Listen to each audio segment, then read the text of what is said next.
खुलुमबाय स्टुडिय'आव दं आं किलिका ब्रह्म।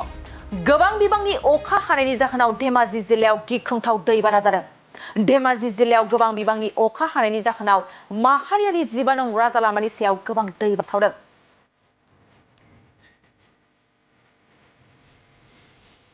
गोबां अखा हानायनि जाहोनाव जियादल दैमाया लोमसावनानै धेमाजि जिल्लानि बजुगावआव 12 नं माहारियारि राजा लामायाव लोमसावदों। जायनि जाहोनाव गारि मटर आरो थाबायग्राफोरनि थांलाय फैलायाव गोबां हेंथा सोमजिदों।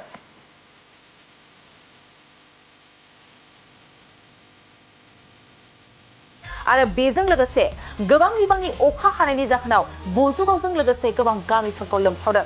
बे समाव दैबानाजों खहा जानांनायफोरखौ सरकारा मा राहा लागोन बेखौ उननि समफ्रावसो मिथिनानै मोननाय जागोन। थारैनो बेखौबो मख'नो नांगोन दि बोसोरफ्रोमबो जियादल दैमाया गोबां बिबांनि अखा हानायनि जाहोनाव लोमसावनानै बेबादिनो माहारियारि 12 नं राजा लामाखौ लोमसावनानै गोबां दावबायारिफ्रा गोबां जेंनायाव गोग्लैनाङो। नाथाय दिनैसिम आसाम सरकारा बे जेंनानि सायाव दासिमबो जेबो राहा लायाखै होननानै ओनसोलनि सुबुंफ्रा फोरमायनायखौ बे समाव मिथिनानै मोननाय जादों।